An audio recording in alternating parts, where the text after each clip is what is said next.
Good morning. It's May 6th, 2022. Welcome to this episode of Triggered. I'm Cory Morgan. We got a lot of observances to get through today and cover. It's National Beverage Day. Yes, in case you'd forgotten about that, I know you probably had it marked on your calendars, but you might have missed it. Thankfully, it falls on a Friday. I think that not every beverage necessarily needs to be alcoholic in nature, but I'm certain that's where most people would assume and go with it. And it's also National Crepe Suzette Day. I know everybody already knew about that and they'd made plans for it. Yeah, I don't know where the central authority is that it comes up with these days and what they're about, but I might as well announce some happy things, on these days as we get into them. So we all know what's going on and what you have to celebrate and observe today. I mean, could you imagine a world where we didn't have a National Crepe Suzette Day? On another side note, last night was taco night in my local bar, and I took heavy advantage of it. So if you do hear a sound that sounds as if a producer is screaming running out of the studio, well, sorry about that. We'll try and avoid that eventuality anyways. So let's see, on a more serious stuff today, we do have a couple of great guests coming on, talking about, some broader issues. Community activist Gar Gar, if you follow Alberta politics, Calgary politics. He was with the Alberta Party, and he's active on social media, and he does some great work on the ground out in Forest Lawn, where he's at, working with youth and doing things to just help keep them on the straight and narrow, good causes and working on the ground, because we've got some very serious gang and crime problems going on in Calgary, and we go on a lot here. I mean, it's happening in every city. We go on a lot about the addiction issues, the mental health aspects, policing, things like that, but we do have to get a little more on the preventative. A lot of these people getting involved in the gangs or involved in crime are youth, and how can we head that off? How can we stop it before it becomes a problem? So I'm really looking forward to talking to Gar about that.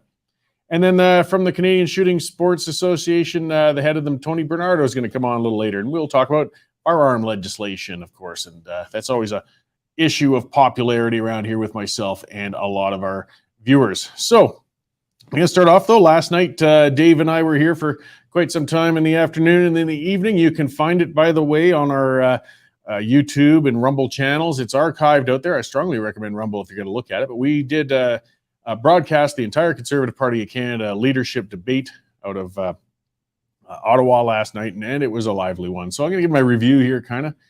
And that was, the first CPC leadership debate with the at least final party-approved list of candidates. It was held last night, and it was a lively one. I can't remember seeing this kind of fireworks during an internal party campaign and debate before. And while it was entertaining, I'm not totally sure if it was all a good thing. And there's little doubt that the campaign's fast developing into a two-person race. It's between Jean Charest and Pierre Poilievre. The jabs and exchanges between those two dominated the debate, while the remaining candidates are actually struggling to be noticed. And the animosity between Charest and Poilievre was evident right off the bat when they declined to shake each other's hands at the start of the debate, and then it only kind of went downhill from there. The debate was well moderated. Candidate statements were kept relatively short, and when you get 5 candidates, things can become a drag if each has too much time to speak. The downside, though, is that when they tried to allow open debate between the candidates, it was almost always quickly taken over by Charest and Poilievre shooting at each other. I'll break down my impressions of the other candidates before I share my full conclusions here. So Leslyn Lewis, she was very solid on policy, and she came off well. She did appear a bit stiff and restrained, though. I mean, her statements always appeared and sounded almost, rehearsed and written, which I don't know they were. And preparing for debate, I mean, it's not a bad thing. But one wants to see how a candidate can act on their feet and respond to those fluid changes in topic and circumstances. Now, again, I don't want to discount Lewis. I mean, she did excellently in the last leadership race. She also took Poilievre to task over his waiting too long to support the truckers' convoy, or not necessarily supporting it strongly enough. And she got on Poilievre's case for his not being clear on where he stands on abortion. Lewis is one of the most outspoken of the candidates when it comes to abortion, and it's certainly going to garner her a solid segment of support among the social conservative set, beyond the debate performances. So she put in a solid performance at the debate, but it still seemed a little inflexible, as I said. And that could be excused a couple of years ago in the last leadership. Now she's had some time in the House of Commons. She's been out there a little more. We kind of expected a little more loosening up, but we'll see. It's going to be a long race. Scott Aitchison, then, he came from the outside. A lot of us out west here haven't heard of him. He worked to come as the candidate for unity nationally, kind of, and unity within the party. He did come across as a calm voice of reason when the other candidates were at each other's throats. And it was almost a refreshing break from the vitriol when Aitchison would take the microphone. He did take a shot at Lewis for what he said is almost promoting conspiracy theories with the World Health Organization. And he did stand out when he defended keeping the CBC, which certainly wasn't popular in that room. His appearance was solid, though. I don't think it moved him anywhere, though, within the top two in support or anything. He just came across as a controlled, solid member of parliament, I guess you could say. Not bad, not good. Roman Baber now. He's little known outside of Ontario, where he's a member of provincial parliament. He used to be within Ford's government. He got kicked out for speaking out too strongly against provincial vaccine mandates and restrictions and things such as that. We've seen that in pretty much every provincial government somewhere. He came across actually very well. He was calm, thoughtful, and unapologetically conservative. I don't think Baber is a likely contender in this race, but he's establishing himself well, and he's going to be positioning himself effectively for the leap to federal politics in the next general election. I was actually quite impressed by Roman with how he was in there. Patrick Brown, now, he was absent. He didn't even show up. The moderators, you could tell they were thrilled with it, I think, the organizers and such, because they did this odd move of giving all of the candidates, basically, they lined it up and said, well, Mr. Brown isn't here right now, but you all get 30 seconds to speak what you think of him or what you'd like to send to him, and basically called him out for his absence. And most of those candidates, though, took that moment again to shoot further at each other and didn't say much about Brown. I think they don't see Brown as a threat, and I can't blame them. I mean, Brown's campaign's been an odd one, to say the least. He's pretty much an unknown outside of Ontario, and he's avoiding all press conferences and debates. I mean, this campaign's going to be a long one, and I can only guess there's some kind of strategy here, but he's going to have a long way to catch up when he decides to start publicly taking part in this race. So I would say that the debate was a success, and that it did definitely attract national attention, and leadership debates often don't do that. They can quite often slide under the radar. They're often pretty darn boring, too. I mean, it was very engaging to watch. We can't let ourselves forget, though, these candidates, they have to win two races, not just one. And winning the Conservative leadership is certainly step one on becoming prime minister eventually. If they sour the rest of the public on themselves along the way, they won't win the general election. It's a delicate balance for these guys to have. I mean, Conservatives in Canada have been plagued with internal division for years now. In Alberta, the UCP might be right on the brink of tearing Kenny out of his leadership. And federally, the last two Conservative leaders were tossed to the wayside by their own members. Those actions may have been necessary, but it doesn't project a sense of stability or control to nonpartisan Canadians. And most Canadians aren't taking part in these parties, so they're watching this infighting from afar. Now, seeing candidates rip each other to pieces in leadership races makes for great theater, but it could also damage the party's reputation in the broader sense. Now, and again, I'm not saying I want to see a bunch of pussycats up there, saying nothing but canned statements and being dull and not getting on each other's cases. I want to see Trudeau eviscerated by a seasoned Conservative leader whenever we do have another federal debate in the future in a general election. But we just got to find that balance. The party's going to have to hold itself together solidly in order to contest that next election effectively. And that's not going to happen if they rip themselves to tatters during this leadership race. This is just the first debate of many in the coming months. The campaigns are going to evolve, and so will the tone of them. They just got to remember to keep the eye on the prize, and that prize is taking the Liberal Party out of power. Otherwise, they're just fighting for the role of being the leader of the opposition in this race, and we don't want to see that. All right, well, that's kind of what I caught out of the race last night, as I said, or the debate, I should say. And as I also said, go to our Western Standard Rumble channel. You can see the entire debate for yourself on there if you like. It was, again, very engaging. It was entertaining. I'm just not 100% sure if it was productive. But again, it's just one of many. And hey, people will forget about it. I mean, if we get a whole series and a whole summer of debates like this, it might have a difficult impact upon viewers again from outside. And those are the ones who are going to have to vote when the general election comes. So let's check in with the newsroom with Melanie Risdon. Mel, how's it going? Hi. I'm good. How are you? Good. I agree with you on what you were saying about the debate. I agree that it is, if things continue that way, I don't think it's going to be great for viewers to feel any kind of cohesion So agreed. And I also agree on the National Beverage Day that we need to celebrate that here at the Western Standard. So at some point, hoping we will. Yeah, I'm certain we will. I mean, Derek's still away in Ottawa, so I suspect the newsroom bar fridge might fill up a little bit and empty again some point tonight. Might, yeah. We're working on some news right now. We've got a couple of stories out this morning. Canada's Environment Minister, Stephen Guilbeault, is advising Canadian oil companies to start diverting some of those massive profits that they've been seeing as of late and put them towards investments in projects that will cut down on greenhouse gas emissions. We've got the Conservative Party slamming the feds on their horrible customer service when it comes to the endless delays for Canadians to access Service Canada. So that's people looking to get their passports, employment insurance issues, immigration, trying to even just reach CRA apparently is hours and hours of a wait. Kaylin Ford, former UCP candidate who says false claims and a smear campaign that was launched against her destroyed her candidacy in 2019 and she says has ruined her reputation.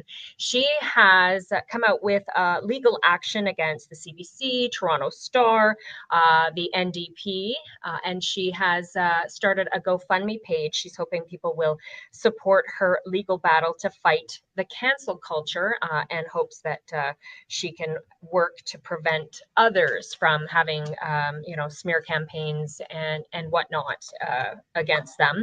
And we've got a couple other stories that we're working on right now. I'm just looking into a baby food shortage. It's actually the baby formula. It seems to be a shortage that is causing a lot of panic in families in the US. So digging into that right now, seeing if we are finding a similar situation here in Canada. So we'll have that story up on the news site here fairly quickly.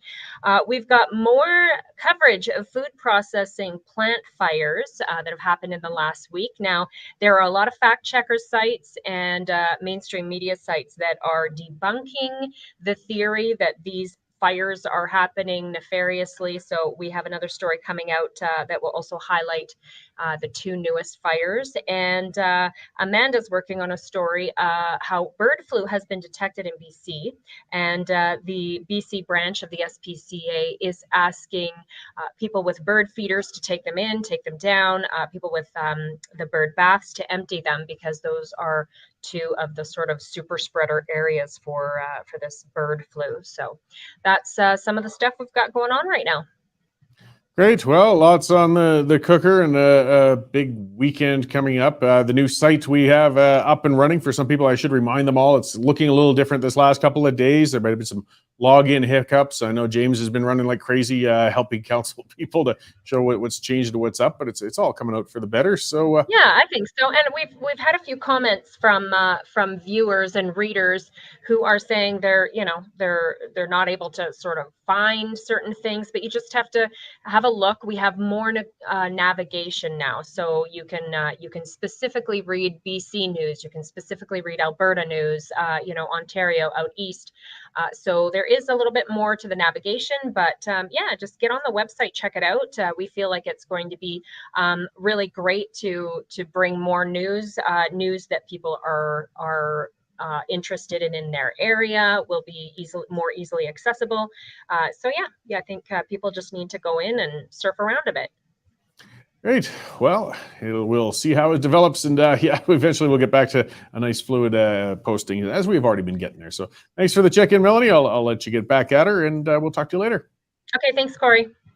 Great, thank you. So just that reminder to everybody that the reason we can do this, the reason we have so many reporters, the reason we're updating our website and doing all that is because you guys have been fantastic with your subscriptions. So just that reminder, get on there. That's how we stay independent. We do not take government funding. We rely on sponsors and subscribers, and they've been fantastic. But if you haven't already, get on there, westernstandard.news/membership. You can take out a subscription. It's if you go month by month, $10 a month, $99 for a year. Use the coupon code TRIGGERED. You'll get another $10 off that. And hey, it's a good deal. It's better than what you used to pay for a newspaper subscription, and it helps us. It lets us keep going. keep this content coming, and it keeps us independent from the government. I mean, we wouldn't take government dollars even if they offered them to us. We do qualify for them. So if you guys don't subscribe, we'll just end up going broke. We don't want to see that. But so far, there's no risk of it. It's been going really good. So thank you to those who have subscribed. And if you haven't already, please do so. I'm going to speak, and I spread it out. You know, I like bringing them up because they're a fantastic group of the Canadian Shooting Sports Association, because I have the head of them coming on as a guest a little later in the show today. He's my second guest today. But also, they've been a fantastic sponsor, because there's a lot of things to be covered today. And I'll shift that ad to the early part there, because we just you get only so much firearm talk in one segment at a time. Though, I mean, a lot of us, like Tony and myself, will love talking about it at length. We got to break it up a bit. Now, the Canadian Shooting Sports Association, their name says what they are. I mean, if you are involved in shooting sports in any sort of way, if you are a target shooter, if you're a hunter, if you just want to collect, it doesn't really matter. It's nobody's business but your own. But of course, you want to have resources. You want to network. It's just like any other thing that you're passionate about. This is what it sounds like. It's an association of other people involved in shooting sports. It has all sorts of resources on there for you, videos on safe firearm use, links to firearm trade shows, things such as that, and all sorts of other, you can find ways to network with other safe, responsible, law-abiding firearm owners like the rest of us are. Furthermore, they are standing up for your right to continue to own, use, transfer, the whole works of firearms. They are watching the news. They are lobbying that Liberal government. They are making sure that your rights are protected, because they're always out there. They're always out to take away your property, take away your right and ability to do these things. And if we don't stand up for ourselves, you're going to lose. That's the way it works. We've got to stand up for ourselves. Nobody's going to do it for you. So check them out. They need your membership. It's a well worthwhile. Canadian Shooting Sports Association. Their URL is cssa-cila.org. Take out a membership with them, guys. If you own a firearm, you should be on with them. That's just the way it goes. It comes with it. So check those guys out. It's a fantastic organization. Okay, yeah. So some of the stuff we were talking about, let's see a little bit before Gar comes on there, and some folks coming in from all over. Somebody's mentioning, with that bird feeder thing. So this is the latest thing we got to be afraid of, I guess. The avian flu is going to come get us all, or come get our birds. If you are a poultry producer, though, it is concerning. I mean, that this could really damage things. I mean, just like the mad cow disease, that never really hurt any people, but boy, it decimated cattle producers and caused some real problems. Somebody was saying, what difference with a bird feeder would it spread it and that? And I was looking into that because I was kind of curious too. Like, how does that make a difference if I'm feeding birds that it would spread it? I guess, now that I'm no expert in this, it's something of concern. I'm not going to lose sleep at night. The media is always trying to make us afraid of something. If you get a feeder, though, you get a lot of different species of birds that tend to congregate in one spot that they typically wouldn't do so. And get into close quarters, when normally they would be spread apart and they're getting their different food sources and things like that. So there's a better chance that those birds could transmit to each other, and then, of course, spread the avian flu further, which could lead to other problems. And as I said, I don't think anybody needs to be afraid of going outside during the day, or throw a mask on whenever they see a bird coming nearby or anything like that. But, keep an eye on these things. They are in the news. We don't want to see, we've got enough problems. Our agricultural producers have enough of a hard time. We don't need something like a new disease coming through and damaging the production of poultry. We're paying enough for food and everything else right now in these crazy times as it is. Danny, commenter, Godard saying bird feeders, the new Walmart virus super spreaders. Yeah, everything's a super spreader nowadays. I don't know. It's living in fear. But that's one of the things hitting the news today. What else have we got here? Gar should be coming in pretty quickly. He was in the lobby a moment ago. This is something interesting with on the federal front. There we go. Before I start babbling off into a news digression, we'll get to my first guest, because I've been looking forward to this. So this is Gar Gar. Hey, how you doing? Oh, we seem to perhaps have you muted there, Gar. Yes. Yeah. I'm doing well. Thank you for having me. I really appreciate it. I'll kind of frame this up a little. Maybe we introduce yourself a bit here. You're kind of a community activist. You've got the Youth Empowerment and Skills Center set up in Forest Lawn. You've got initiatives, making a safe activity-based space with things, youth empowerment, self-confidence, mental health. I guess that's a bit of the background, and I know you do a whole lot of things, but that's where I kind of want to focus. And I've talked a lot on this show, and it's been big on the news with a lot of issues with crime rates are getting high, gang violence, things are turning problematic. And as I said earlier in the show, we're always talking about things such as, again, controlling firearms or increasing policing or looking at the court system. But what I like with what you're doing is you're looking preventative. I mean, let's try to find, young people and keep them in on a good path before they could get into difficulty and trouble, because that's always our best potential approach to things, I guess you could say. If I'm kind of framing up what you work on correctly. Absolutely, Cory. And I think you have actually summed it up very well, because let's face it, when this is all the community and everybody could agree that this is an issue and it's spreading out so fast. And it's not only just the gun violence youth, is the amount of how many youth that are also losing their life, and how that ages has gone to closer. And when we talk about crimes, is how involvement those younger kids becoming involved, not only over 18, but you see as simple as 13 years old, 14 and 16.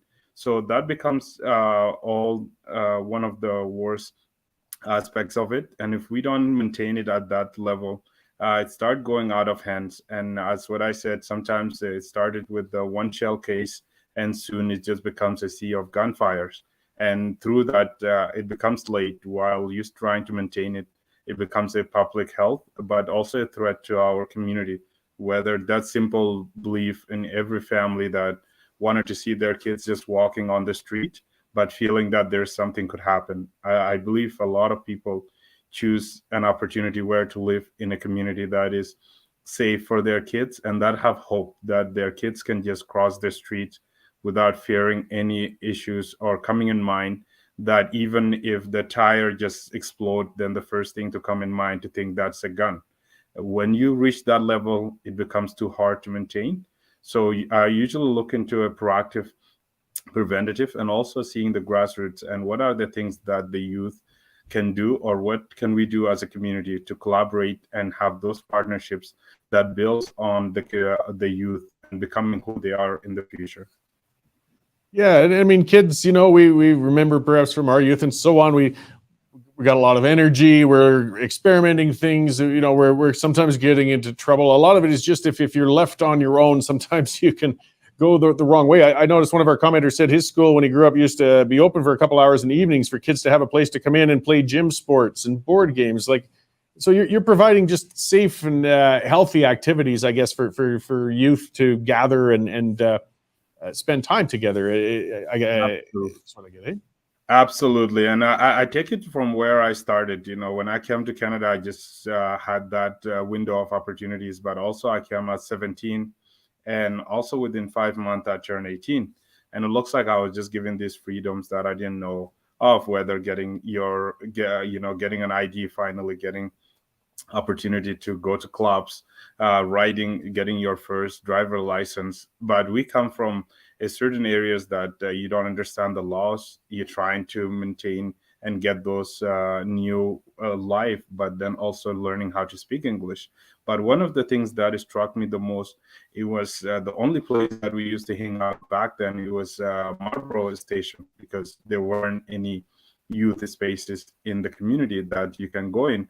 So you will always come and move all the way to Belline back in downtown. That's only open back then Thursday and Friday, and that's the only place. But then through that, by the time you wanted to get into Belline, a lot of kids end up getting into issues, whether in the Franklin station waiting for a C train, or whether changing their mind, instead of going to leisure center, just entering the mall. And that's where all those life situation or choices get made, whether you're joining a crew that you never intend to join because of a smile, laughter, and just being left out. So when we look at the East Calgary, we noticed that there were a lot of social activities, especially for the kids, where they can come socialize, building that community that is a safe place for the kids. So the youth center stems from off 36 and 26, there's the Tim Hortons. And we noticed that every time kids will come in, and one day a lot of kids came in, when it was raining and they start hitting the balls on the ground, and we saw a lot of issues. So I went to them and asked them what happened. So they said they were just waiting for the rain to finish, to stop, and then they could go back to the school basketball court to go play again. But they couldn't maintain themselves to stop playing, so they started dribbling inside the team warden. So we said, what about the school by itself? Are we able maybe to talk to the school to open the doors after school and see that combination? But also it stems from where I came from. Back in camps, refugees, you notice that the school becomes a second home. In the morning is where you learn your education, but at night, in evenings where you go back also, and you find your teacher become your mentor there. You find the community become your mentors, where through basketball, through football, soccer, and you name a lot of, and even fistballs back then. So you see a lot of community interaction. So if we, and that comment is right on the dot. If we are able to maintain that recreation back to open the schools for students, that will actually bring them closer, but also avoiding them to get involved, because most of recruitment happen, not the kids don't go there, but also if somebody wants to come, they will see kids just playing basketball or say, hey, can I give you a ride? And that's where the starts of those kids getting the wrong choices and wrong decisions. Yeah, and it's so, I mean, any kid can get into trouble, unfortunately, at a young age if they go down the wrong path. But in recent, new Canadian children are particularly vulnerable, I imagine, to a degree. I mean, it's a scary thing. You've crossed a world, you're in a new place, and you'll socially gather with other people you're familiar with, but it kind of can cause some introversion. I lived in Forest Lawn about 30 years ago. And I remember then, though, there was a lot of Lebanese immigrants who lived in the area and a lot of Vietnamese. But you'd see the kids outside, even of the high school, and they would be gathered in their groups, and they wouldn't integrate. And I imagine your programs at least help. They can network with each other and communicate, and you don't feel as afraid of reaching out to wider groups of people. Absolutely. I think stepping out of your comfortable zone is the best option to challenge the world and issues. And how we do it, so the YES Center stands for Youth Empowerment and Skills Center, and it's open for all the kids, especially in East Calgary. And you see a lot of different skills, a lot of different backgrounds, a lot of different life skills. And I think that builds the community. We always say, when you look into the diversity that it represents, it's within the Forest Line, and you highlight, especially you see different groups from different world, but we look on the common grounds, and that's finding hope, finding home, and finding a best place to live. So, but we can do that. We don't have to wait for it. And the way we do it in the YES Center, it's also trying to find activities that builds on that and collaborate to bring people together and collaborate to solve the problems together. And when we succeed in one, we look back and we say, okay, look at that. I think we can do more. And for the youth, especially from different backgrounds, immigrant youth, born here, anybody, I think it builds that community and is transforming it from like those corners, because even when we look into the youth crimes, we say like, this is corner, that corner. And I think every time you bring a division perspective, it builds on that and it just divides more. Every time you bring collaboration and it succeeds, it brings hope. And I think fear brings the division. And what we did in the youth center is trying to look for that hope, but look for practicum. So one of the best example is when we did the YYC Kids Ride, it started with 2 bikes and it snowballed to like 200 bikes, then 290, then 400. But also it looking into the community that was involved and the youth that came from all walk of life. And when you see that, you see also those youth or families asking back, and they're saying, how can I give back to the community? How can I get involved now to say thank you to this community? And we usually tell them, the way you do it, just do it where you are, as simple as getting involved and help your neighbor who is senior, help maintain that community, talk to your youth back. So that message goes not onto one demographic, it goes into more than that. When we saw also issues with the kids when they went back to online schooling, I think it came back to snowball to become a problem. But also we looked into the opportunity, and everybody that actually made it happen, it's all this, Calgarians that came up and they said, I have an extra computer, I had an extra this. So that belief in grassroots and belief in the community, it brings us back to that sense of it takes a village to raise a child.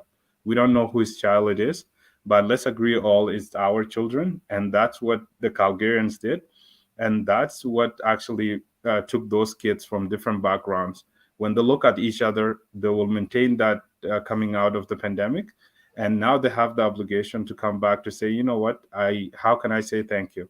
And we always say you might not know who give you the computer, where they're from, where the original from, which community, from Calgary. But one thing for clear is that they believe in you, and that brings a lot of youth. We start even communicating with them until now, build them their trust. When they have issues, they come in and they drop all the safeguards, whether from where they came originally from or the problem. They focus only into how do I become a better person, and also even start sharing their stories, what they wanted to become and why did they made a different choice back then, or what are they scared from right now, and why they're alone, and the mental health. So that's a big step for a youth, to give you their trust. And a lot of people, I went what you said exactly, because I was a youth. I volunteer in youth remand center, and one kid asked, "Where's Gar Gar from?" And that's what I was asked first. But that topic changed later when I met that kid, and we started to become build that relationship into the mentorship. He started echoing what got him there into that point, and he hoped to even get a degree, even though he's in jail, saying, I wanted to do better, but it's the community. I sometimes feel like I'm failing already. And somebody said that, you're not a failure, you are smart. And he wants back then to be a car salesperson. She said, I wanted to go back, get my degree. So back to the simple concept, in short, I think is believing to step beyond our comfortable zone. And if we teach those kids to say, don't look into one community. So if I come from South Sudan and I talk with only my South Sudanese, usually we might focus on the issues from back home, and we might focus into the common sense that we face.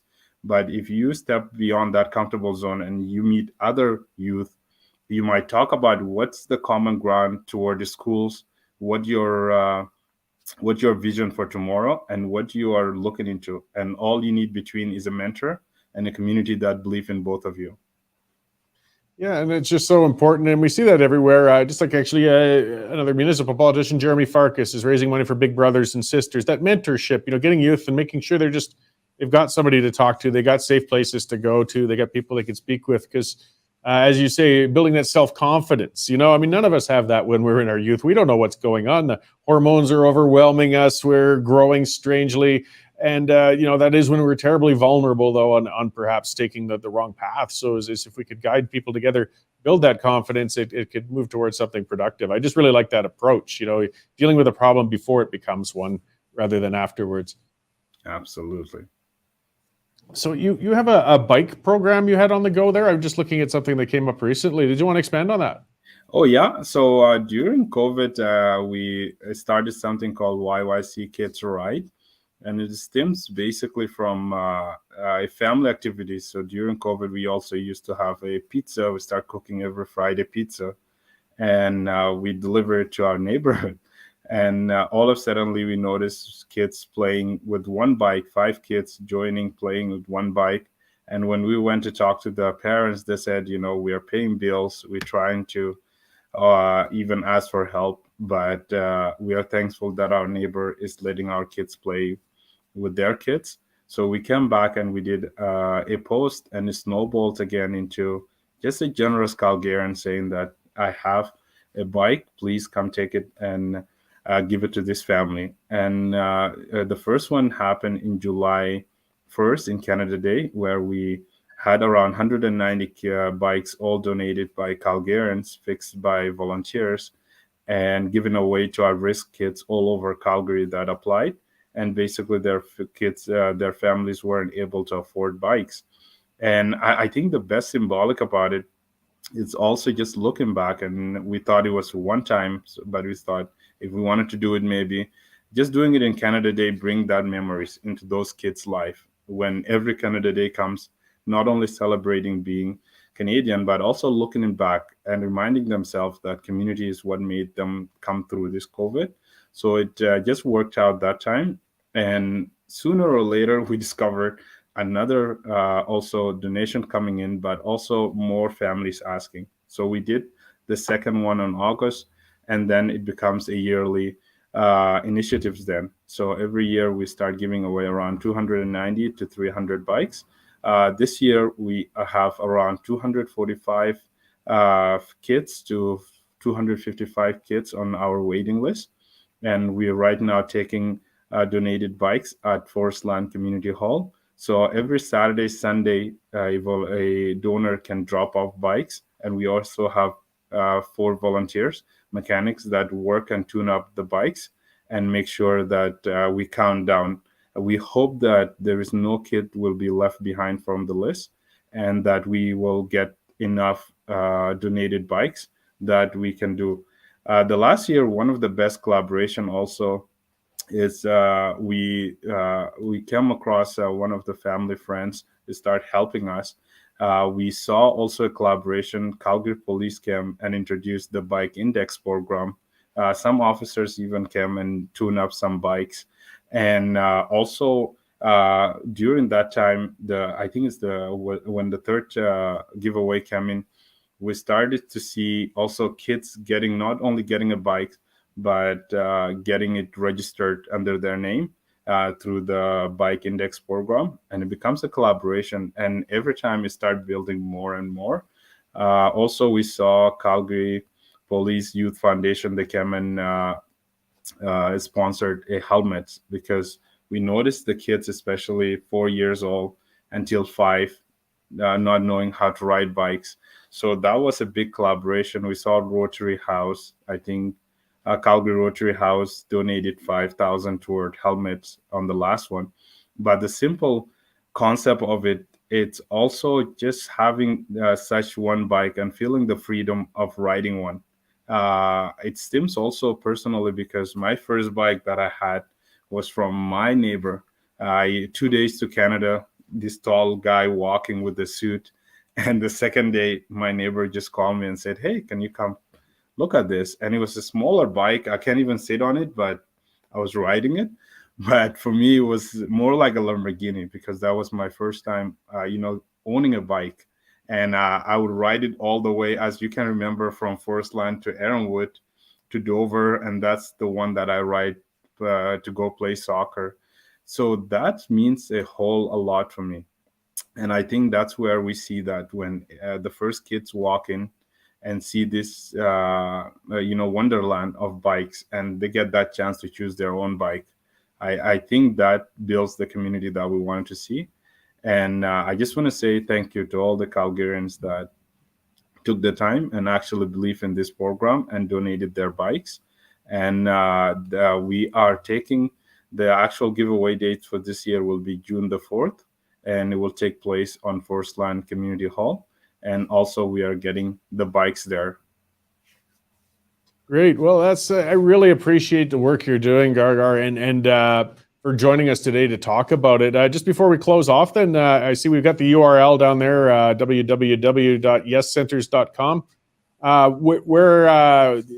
Where else could we find information about what your work is doing, and how can people help out? Absolutely. So we have a Facebook page that's called YYC Kids Ride. So if they go there, they can join that group page, or they can also just send us a poster there. And that's where we have all the information. Excellent. Well, thank you very much for joining me on this Friday. And again, I really appreciate what you're doing. I hope we can find some time to talk again down the road there, Gar Gar. Absolutely. Pleasure is mine, Cory. Great. Thanks. So yeah, that was a great talk. And as our commenter, Cheryl and Carrie and Marilyn saying, yeah, this is a good feel-good story for the week. Because yeah, I rant and rave and go on about, a lot of negative stuff all the time. And it's good to get somebody on showing, okay, he's not just, like me who's going on about issues. I like to write and talk about solutions. I really do. But he's on the ground out there working at it. He sees an issue and he's out there taking care of it. That gets back to more of how we like, those of us who are older with the rose-colored glasses, having a sense of community, right? Like getting to know your neighbors, meeting your neighbors, interacting, like getting that community going again. And that's lacking in some areas. And I guess it's more challenging in areas where you have a large number of new Canadians there. I mean, as well with Forest Lawn, an area, they're not necessarily new Canadians, but they could be kids in a lower income environment or things like that, or it's a bit more of a transient neighborhood. You move around homes a fair amount sometimes. It's really important. I mean, I'm still concerned, the problem with crime we've got going on, the problem with shootings in the city. There's clearly some gang issues going on in this city right now. It's complicated. It's tied to a lot of things. It's tied to the opioid epidemic. I mean, there's a big market for selling drugs, and that always draws organized crime, and things go that way. And I got some people upset when I pointed some of that out on pointing that it was often ethnic gangs that are in trouble with this. And I wasn't trying to target minorities. It's just that the reality we got to face of the more vulnerable segments and groups. If we're going to try and prevent, we got to look where the chances are higher where you're going to have an outbreak or problems with that. And that's again where I love what Gar's doing, is he recognizes that, and it's a lot easier hopefully to keep the youth on a good forward path before they get into trouble. And even afterwards, as he said, he was meeting with a young fellow who's in remand already, but then, just with some confidence and some discussion, get some positive plans before you end up with somebody who gets again into a lot bigger trouble down the road. So it was a nice conversation, and I just really appreciate what Gar Gar's working on. We've got to look ahead. It's a big, complicated problem, and it takes solutions from a number of directions. Something else he spoke on that was interesting, he spoke briefly with the police interaction. There's a lot. I mean, we've been seeing a lot of that all around. I heard that in the news today. Calgary police, with the grief they're going through, we got the crime going mad. They can't get police officers joining the force. They're shorthanded. I mean, who would want to? We got a city council that's on their case all the time. They're always talking about defunding, or they're talking about taking away their thin blue line patches and things like that. Nobody wants to do it. They're being demoralized. And likewise, though, I mean, there are things that police have done wrong, and there's mistrust within some communities, particularly immigrant communities. It's not every police officer. And the best way to stop that mistrust is to interact, get to know each other, for both on the end of the officers and the people in the other communities. You get face to face and realize they are people. They're just people doing jobs. Likewise with the police. Hey, not every person in one of these communities in these parts of town where they got some crime problems is committing crimes. Not everyone's looking for trouble. The more you can interact, the more you can, reduce the amount of, negative interactions, I guess you could say, as far as that goes. So, we've got a lot of stuff to work on, but we've got big problems. I mean, I saw that on Twitter, was just posted this afternoon with a couple of guys on the LRT platform fighting and attacking each other. This wasn't a youth thing. It looked like addicts. Again, the crime problems we have are big and widespread. One had actually taken a broom handle from one of the guys working on the platform and was attacking the other with it. This is day-to-day stuff we're seeing in Calgary these days. We never used to see that stuff. It's frustrating. And so again, let's just keep pushing and try and reverse this big problem. It's tied into a lot of issues. Let's see what else we got here before we get to Mr. Bernardo. Actually, this is something, to help frame up with what I want to talk to Tony about in a moment here. Yes, so agents, some numbers that came up. Agents seized 1,113 firearms crossing the border. It's not giving me the time frame. I'm guessing that's over a year or something. 1,107 of them were owned by Americans. This gets back to, again, where we got a government that's constantly coming after law-abiding firearm owners. They're trying to get us to register long guns. Long guns aren't a problem.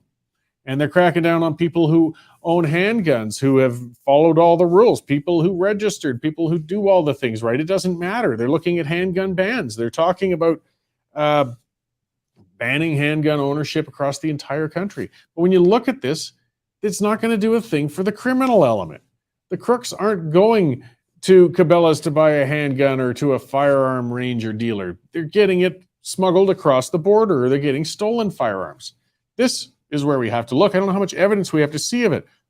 We saw that in the news the other day. What was it? A drone that was carrying 11 guns crashed. I guess the smugglers got too greedy and overloaded the thing. If they'd just wanted to smuggle 10, perhaps they would have got away with it. And you know, how many of those things are flying back and forth across the border that aren't getting caught? This is where we got the problems. But that's a lot of work. That's difficult. That's dealing with border crossings and law enforcement, and even possibly, I said that the other day too, sometimes there's First Nations involved or other gangs that they just don't want to touch that with a 10-foot pole. So it's a lot easier to look like you're doing something by cracking down on the law-abiding firearm owners, because they're law-abiding. They cooperate. You know, they won't make a fuss. Well, we're making a fuss, but it's an easier target for the government to go after. But if your goal is to reduce crime, well, then they're barking up the totally wrong tree, and it just doesn't stop.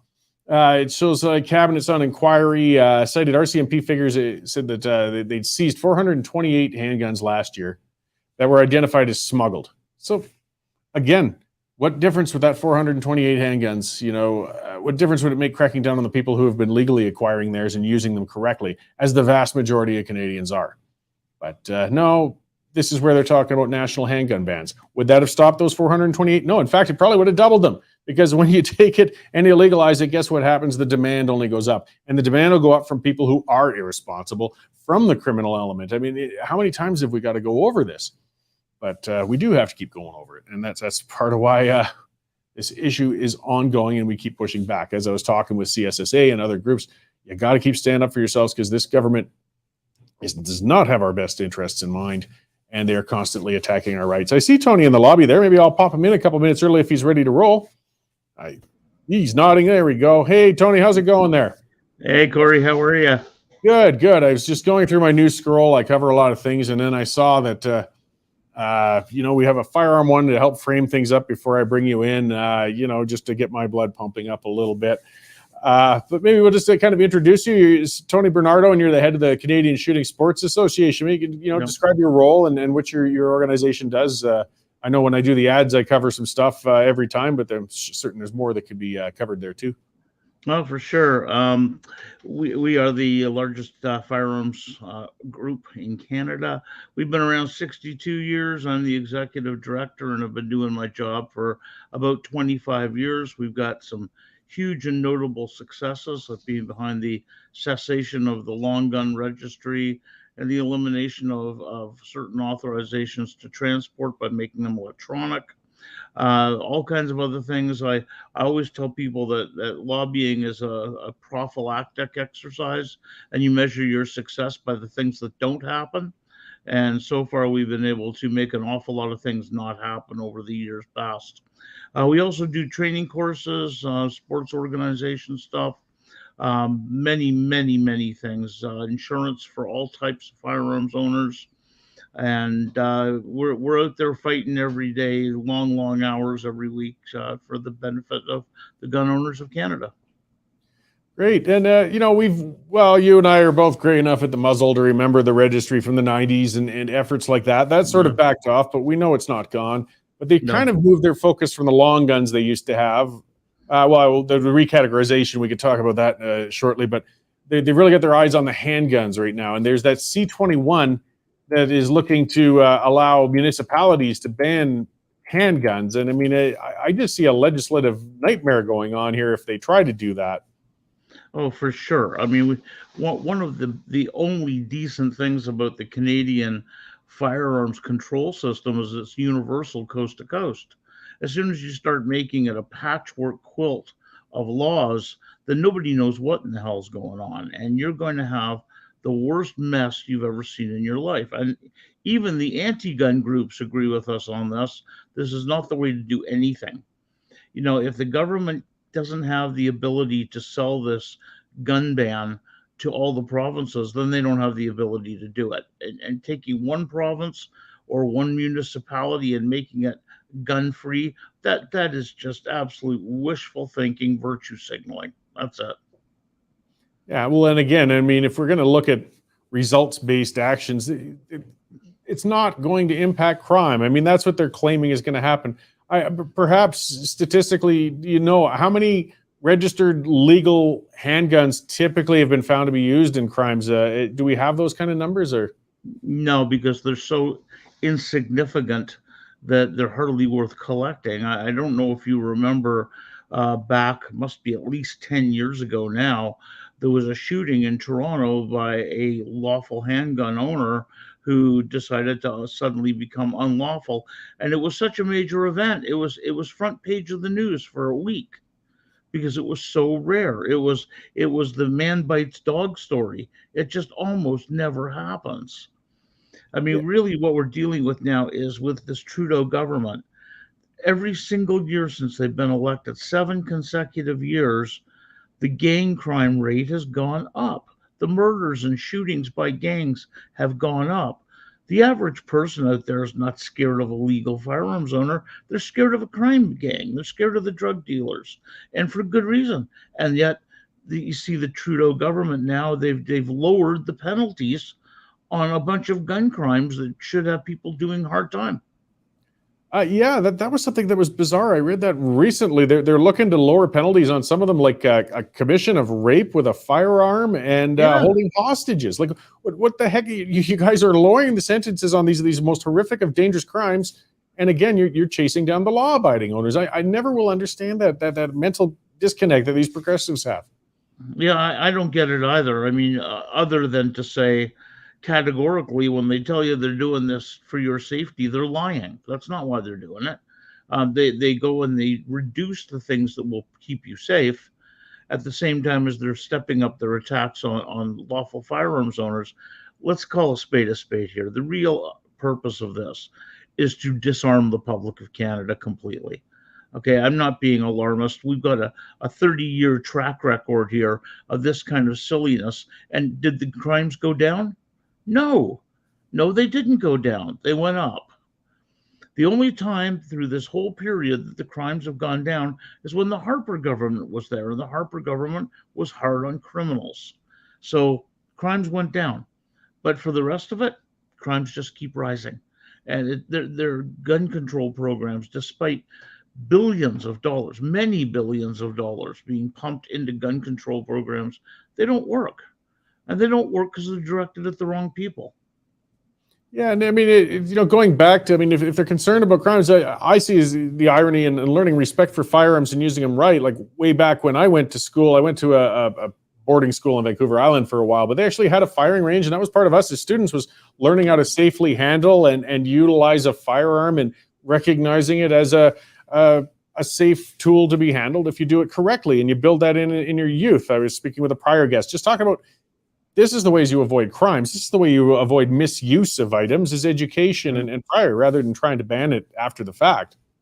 That's right. And I might be a little longer in the tooth than you, Cory, but I can remember when most high schools had shooting ranges in their basements. And it was only in the 70s they started to remove those. Prior to that, they all had them. And the reason was because of a program that the government had where they wanted to train young people in the use and skills of firearms. Remember, we just come out of 2 world wars, and having an able-bodied citizenry that was fit to be able to defend the country was an important thing. I think, though, that we can clearly see from the present government that the ability to defend the country isn't even a small priority. And I think all these things are just part and parcel of the same gigantic problem. I'm just going to pivot a little, just things I like to respond to guests, as part of doing it live. And Cheryl Dawn was asking something you might be familiar with, I'm not sure, but she's asking about the PAL approval backlogs in Alberta. I guess her family's been waiting almost a year, and everything's bound up. I guess the government cast a check, but they're still waiting for the actual license. Do you know much on what's going on the regulatory end of things there? Oh, sure. The firearm center is backlogged by thousands and thousands of applications. They claim it's residual pile-up effect from when they had to take people and send them home to work during COVID. Of course, the big processing computers, you only trust certain people to have terminals to get into those because there's very sensitive information. So perhaps that backlog was due partially to that, but it's due from another thing. And that is that every month there are thousands more Canadians trying to get firearms licenses. This is one of the fastest growing things I've ever seen. And this has been going on now for several years. I mean, we've seen a 20% increase in the number of restricted firearms like handguns. And all of the gun clubs right across the country, most of them are reporting huge waiting times to become a member. It's not just a matter of pay your money anymore. Now you join a waiting queue. And it can be long, long times. Most of the clubs that I know of personally are running 200 and 300 people in the queue waiting to become members and join. It's a hugely growing sport. Yeah, and it's difficult to facilitate. I know there's ranges actually down here west of Calgary, some outdoor ones I was looking into, but I thought, I live out there, I got to get to an outdoor spot. And boy, I got to be sponsored by a member, and the waiting list is 6 months to a year, possibly, if I get in. And that's just to access an outdoor range. Like, wow, there are a lot of people wanting to get into this. But rather than responding to this increase in consumer demand by facilitating it, of course, seems the government's trying their hardest to shut it down. Well, absolutely too. And, ranges, if you talk about them, they're under tremendous stress all the time because ranges have to comply with this huge litany of federal specifications administered by a chief firearms officer. And credit to Alberta and Saskatchewan, they've now taken the official government federal chief firearms officer, punted them to the curb and installed their own civilian firearms officers, Terry Bryant in Alberta and Robert Freeberg in Saskatchewan. These people that they have now actually understand the issues. They actually understand what shooting is about and what the problems that ranges face all the time. To their credit, of course, they are safety oriented foremost, always safety first, always. But they are also a lot more practical in the way they administer the existing federal laws. It's a huge step forward, and congratulations to those governments for thinking that far in advance. Yeah, so another area that our right to use firearms is under threat, and the government's been using that to great effect, is using orders in council to recategorize firearms that used to be legal and with a real arbitrary categorization. They use that assault style. They've used anything they can label as that, and suddenly they feel they can take that away. This trend is going to keep continuing as long as they're getting away with it, I imagine. Yeah, sure. It would be like pizza style poutine. Yeah, it'd be one of those things. And the use of order in council to do this stuff is really not that parliamentary. It was put into place back in C-68, which was 1992-93. When prior to that, order in council is very misunderstood. It's something that is for use in something that is very much time expedient, as in we're being invaded, we need a decision right now, or something that is inconsequential, like we're going to change the color of the paper from beige to taupe. You just use an order in council and just make it happen. But C-68 added the ability of an order in council to be used to prohibit or restrict firearms. In the last years of the Harper government, when Stephen Blaney was the public safety minister, he added a third category into that, so that if the minister had the power to prohibit and restrict, they also had the power to unprohibit and unrestrict. It could work the other ways. The very first thing the Liberals did when they took power was remove that third clause. So now we're back to where it was. And up until C-68, they had not used order in council in this manner before. This was stuff that would have to go before Parliament. So now they've got the ability to just make arbitrary decisions, much like they're doing right now with the legislature, right? Where they can just pull a button and shut down for the summer. Yeah, it's there's not much accountability on the part of government. I didn't realize, and I appreciate that background. I mean, C-68, again, for people who are a bit younger who didn't watch politics in the 90s, that was the original registry bill. That was Alan Rock's creation, and then Anne McClellan back in the real, well, I would say bigger battles on the efforts by the government to take people's firearms away. Now, unfortunately, though, they've gotten more subtle, and I think they're doing a frog in water approach, which is kind of almost more disturbing. Yeah, absolutely. And I mean, going after handguns right now, the amount of handguns in Canada legally owned, used in the commission of crimes is almost insignificant. Almost insignificant. What you've got is you've got people that are occasionally targeted by bad guys. But when a bad guy breaks in your home and steals your stuff and uses it improperly, who's the victim here? Like the government is saying, oh, we got to take them away so they won't be stolen. How about taking away the crooks that are stealing them? Maybe that might be a better idea. And yet there no efforts at all. They just simply don't care. The idea is to take away the guns, not take away the crime. Yeah, well, and I saw a news story somewhere else too. We've got so many issues to deal with. We've got a lot of violent repeat offenders, things that have been happening, and our government is just notoriously weak on cracking down and sentencing them. I don't know. I mean, the issue is so huge and frustrating. We had this is something I've relayed to my viewers a couple of times. I used to own a pub. It got robbed repeatedly by some really nasty characters. And when they finally got arrested, one of them later, well, two of them were charged for two different murders, both with firearms.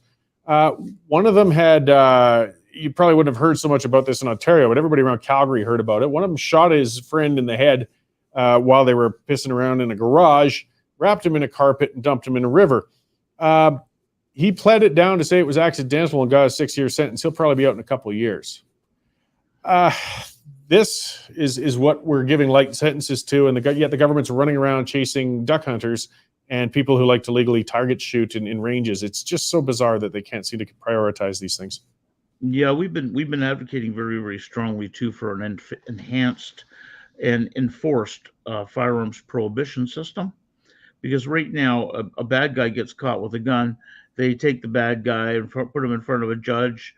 And since he hasn't done any really bad crime with the firearm yet, all he's done is carry it around, they decide that they're not going to put him in jail, and they give him a firearms prohibition order. Well, 3 weeks later, he's back out there again, and he's got himself another firearms prohibition order. And that's the only thing that they're really able to do, is just keep layering these things on. And we had one bad guy there. We found he has 14 firearms prohibition orders. So what we've proposed to the government is that they create one that's an enforced firearms prohibition order. If you blow your first one, you can be subject to the enforced one, and it contains a measure of punishments within that to make sure that you don't do it again. So discretionary, up to the judge to administer it and to decide its severity. But this way, I think we're trying to make it so that these gang members are potentially toxic, and the gangs won't hang around with them. Well, that's it. I mean, there's some politics of division happens as well, and law-abiding firearm owners often get smeared and so on. I mean, we're the ones who least of all want to see the improper or dangerous or criminal use of firearms. I mean, it hurts people, and it gives us all a bad rap. Like, we want to see the criminal use cracked down on heavily. Just leave us alone. Sure, there's been several cases, I do mean several, by the way, in the last decade or so, of people who do the straw purchase thing. Now, the government plays this up like it's some gigantic boogeyman. For those that don't know, a straw purchase is when somebody legally acquires a firearm for the purposes of giving it to somebody who shouldn't legally have it. So you'd have somebody who, for example, might be a firearms license holder. They get wired out on drugs, and the only way that the dealers will continue to give them drugs is if the person goes out and buys firearms and ammunition for the gang. You always get caught. Always, always, always. Okay, because these things are all completely registered every which way but Sunday. And when they find them at a crime scene, they automatically trace them back to the owner. But we're dealing with tiny numbers of this. And yet the government throws this up like it's some gigantic boogeyman. But most people aren't so stupid as to fall for this unless they're under control of a pimp or a drug dealer. And, nobody wants to see these people put in jail more than lawful gun owners do. And you said it yourself. Every time something bad like that happens, it smears us all. Yeah. Well, and again, just to kind of close off, that's one of the things. You have a lot of great resources on your website and things like that for Yep. safe firearm use. There's videos, there's all sorts of things. Because the other thing is improper use. I mean, somebody might not be criminal, but they might be just being an idiot. We don't want to see somebody using a high power rifle in an urban backyard, or we don't want to see, people improperly driving around with a unsafely stored and loaded firearm. Again, education is the key to it. And you guys don't just lobby; you help educate so we can all utilize firearms safely, right? Yes, we do. That's correct. Okay, well, that kind of fills it up. I really appreciate you coming in to talk to us today. Is there anything else you'd like to add in closing before I let you get back to work there? Yeah, well, if things get really bad, buy a drone. Yeah, no doubt. Thank you, Cory. All right. Well, thanks. It was good talking to you today. I'm sure we'll talk again soon, Tony. Yeah, and for all you listeners out there, come and join the Canadian Shooting Sports Association. We're doing good work out there, and we need all the members we can get. Right on. Thanks. Thank you. All right. So yes, that was Tony Bernardo, and as you can see, firearms lobbyists are well-spoken, intelligent people who just want a safer world and want our rights protected. Go figure. You shouldn't think this should be so complicated.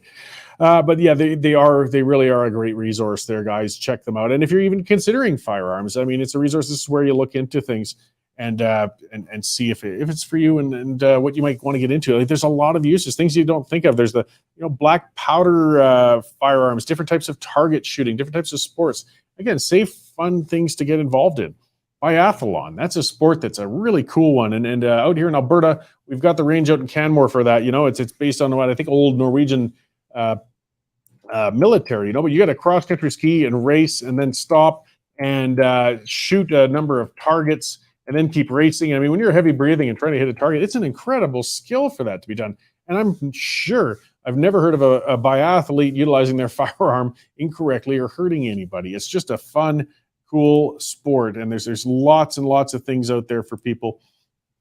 Check them out. I know there was a question from Cheryl about pellet guns, and I didn't quite want to go into that because it could be Alberta law and other things. We don't necessarily want to get too prescriptive or specific with stuff. I would check with your municipal bylaws. I live in the country, so I mean, I don't have to worry about using a pellet gun in the backyard or anything like that. But in the cities, I'm not sure what the laws are, or if you're in an area with neighbors. The one thing I would suggest, of course, if you're ever going to use something like that and there are people around, is just communicate, right? You get those mistaken incidents sometimes, like if somebody's out with a pellet gun or something like that, they can look very much like a larger, more dangerous firearm. Make sure your neighbor knows it's just that. Don't walk around and make it seem as if it's something more. That's how you can get a terrible incident, if you just chat with each other and everybody gets along fine. And then you can, again, reduce or avoid incidents before they happen. Tony was saying, you just actually was still popped into the comments there, said municipal anti-discharge laws. So yeah, you'd have to look into your local area and see what exactly is allowed or isn't allowed. But I mean, it's certainly something you'd want to research carefully before you could have an incident that could cause some trouble and difficulties with yourself or your neighbors or things like that. And hey, don't underestimate, pellet guns. The safe firearm use, of course, applies to those as much as anything else.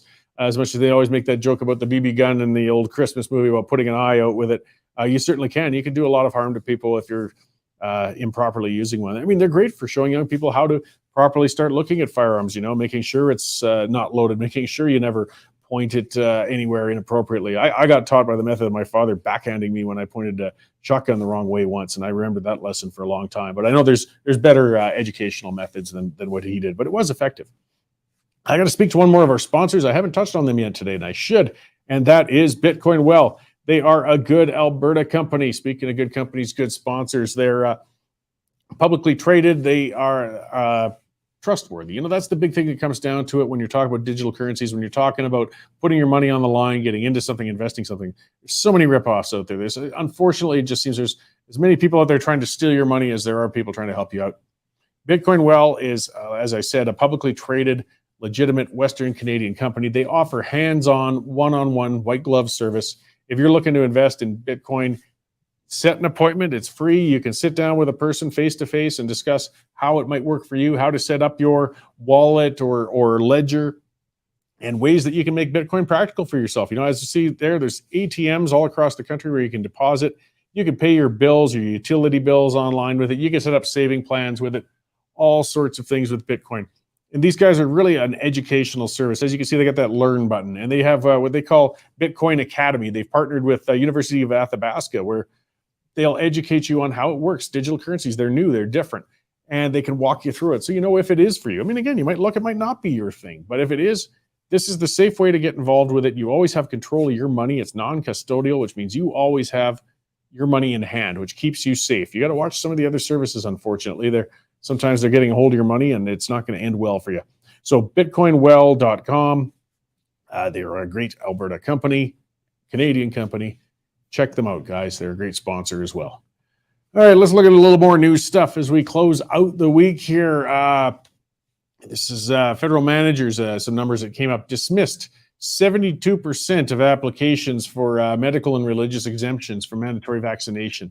No reason was given for the high rates of rejection. This was a Treasury board wrote up on this, and this is where it's just getting so absurd. One of the things we're hearing in the news all the time, we got so many challenges on so many fronts, economically, all sorts of areas, and we're having real hard problems filling voids. I mean, the police are shorthanded, healthcare is shorthanded, bars and restaurants are shorthanded, and still we've got all these stupid vaccine mandates going on. We've already learned vaccines don't stop the spread. Anybody who is interested in being vaccinated has been vaccinated. The ones who are still holding out, they're not going to do it. So what's the point of continuing to pressure them? What is the point? It's not going to change their minds. All it is making them misery and putting them out of work. And it's hurting the rest of us. So, these vaccine waivers, the bottom line is, they shouldn't even have to apply for the waiver in the first place. They just say, I've chosen not to be vaccinated and I'll carry on working. There you go. Because it doesn't make your coworker any less safe than if you were vaccinated. So stop it. But at this point, I mean, it's questionable about what they recognize as a legitimate waiver or not even. So we're looking at some of these federal employees had to show they were taking COVID shots. At least 2,500 were suspended without pay for not complying. And that includes RCMP members, soldiers, sailors, and air crew. So, some people in some pretty important positions lost their jobs because they didn't want to get vaccinated. And it didn't make anybody a single bit safer from COVID or anything. So, again, what's the point of this? So we're getting these inquiries. Yeah, 2,042 applied for exemptions, and 540 were approved out of them. So 26%. And then there was medical exemptions as well that were applied, and 30% were approved. Why? Why are you guys? Well, we know why. It's almost turned into a cult, a religion. We just got to vax the others. It gets back to that, I can't leave my neighbor alone. I've got to tell them what to do. It's a control thing, and it's wrong. Just get over it. Let that person choose to be vaccinated or not vaccinated, or wear a mask or not wear a mask, or work from home. I don't care. It's not impacting me. Leave me alone. But there's those people out there who can't handle that. It's just like with the firearms too. So many people, I don't like firearms, so I don't think anybody else should have them. Well, good for you. If you don't want one, don't get one.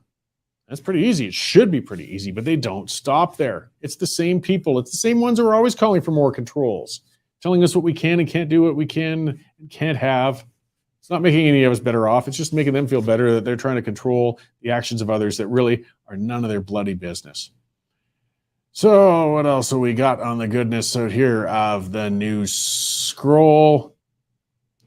Oh yeah, so this was the BC government set in motion an investigation into prolific offenders and random violent attacks across the province. This is happening everywhere. I mean, we that was hitting the news the other day with in Calgary here, again, getting to transit and the problem, the addictions, the homeless people, the mess it's turning into in our urban centers right now. And a couple of guys threw a person off of an LRT platform in downtown Calgary. He injured his head. They've released weeks later, but they finally released CCTV footage of it. And it's terrible. It's blurry and grainy. I mean, Bigfoot had nothing on that. And it says, watch out for this woman. I guess you can kind of see who the guy is. If you knew him, you could recognize him. But all you've got is the back of a woman's head in a red jacket with a hood up. How is it that we got 100 cameras around? You go to those platforms, there's cameras in every direction. How is the best shot you could get the back of her head with a jacket on? Why are we having trouble catching criminals? But we've got lots of good public art. So keep that in mind. The city's spending its money in the right. We've got a poet laureate. Oh, yeah.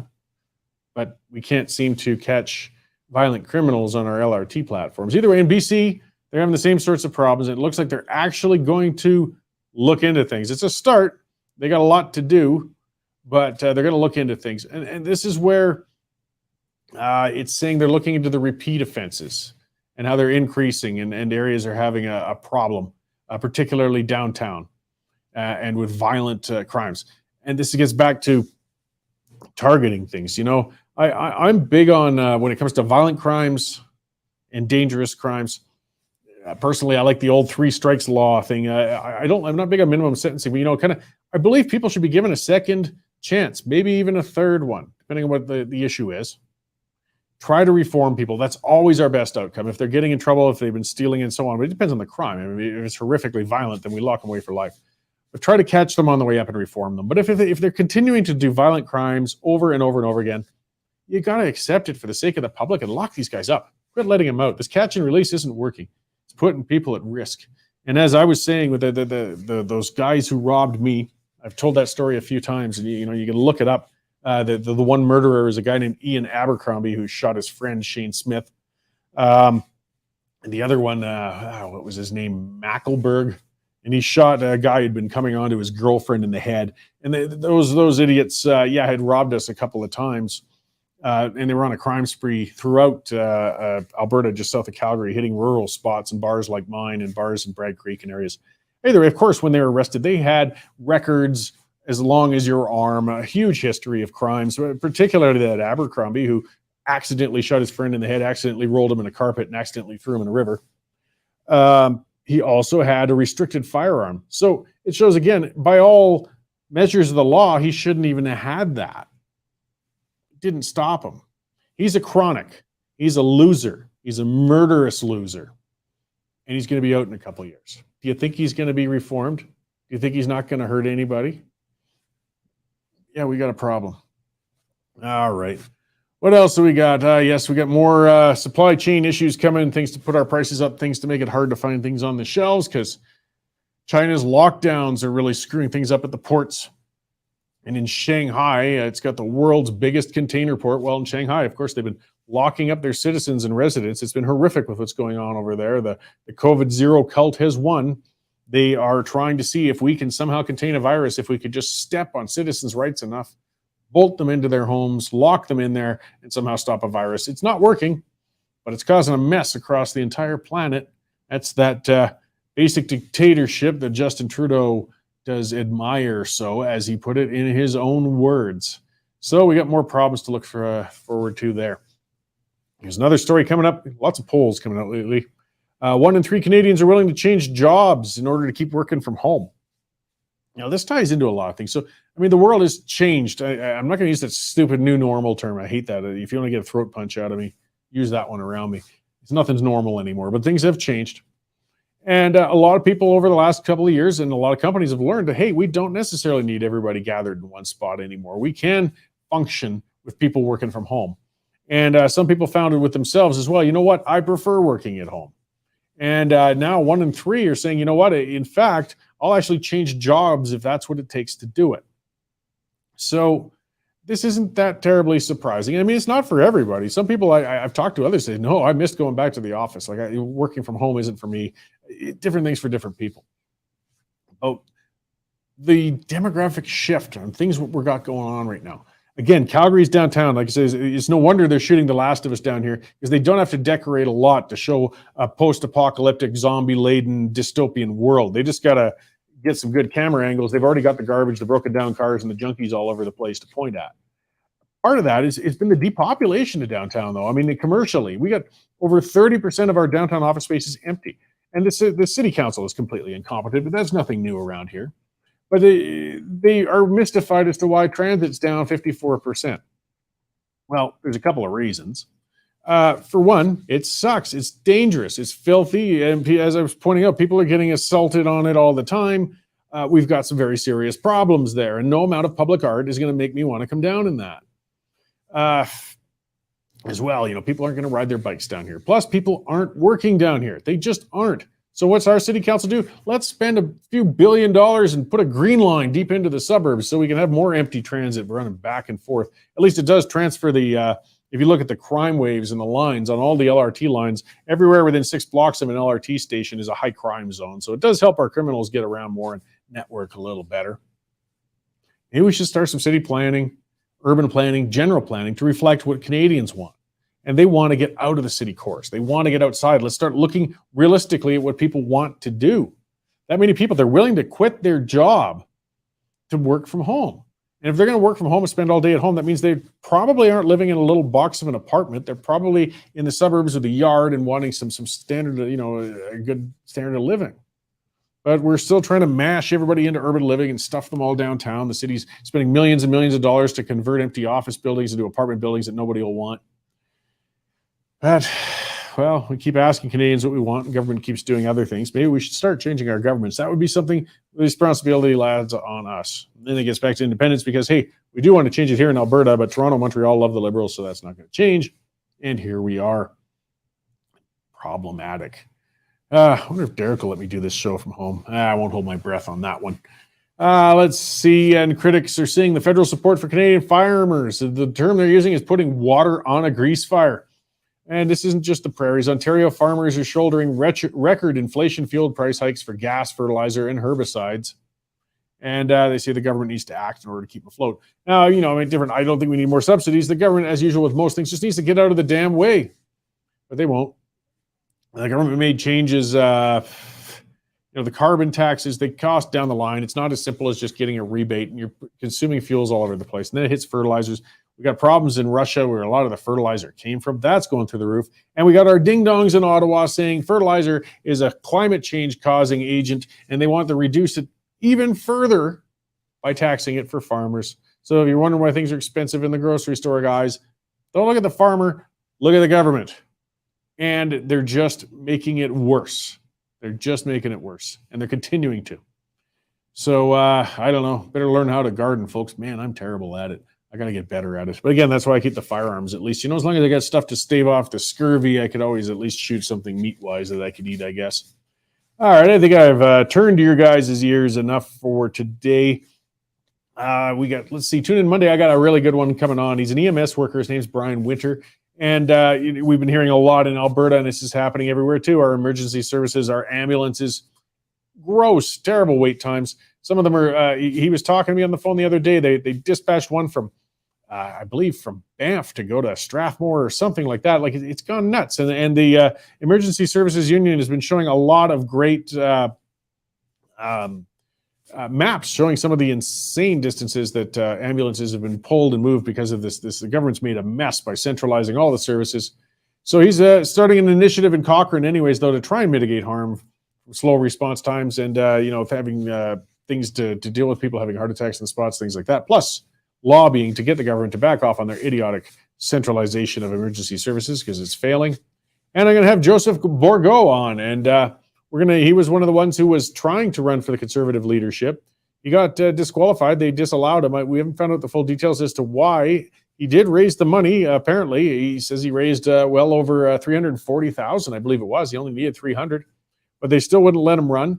So we'll talk to Joseph on Monday and see what that's all about. Maybe he'll have some more answers by then. And of course, there'll be lots of other news and things to go over. And don't forget, the Danielle Smith will have a show tomorrow morning. It's her long one at 9 a.m. and she'll have a guest on for an extended drill down on and some issue or another. Danielle's always great on there. So thank you all for tuning in today, guys, and I will see you all on Monday. Have a good weekend.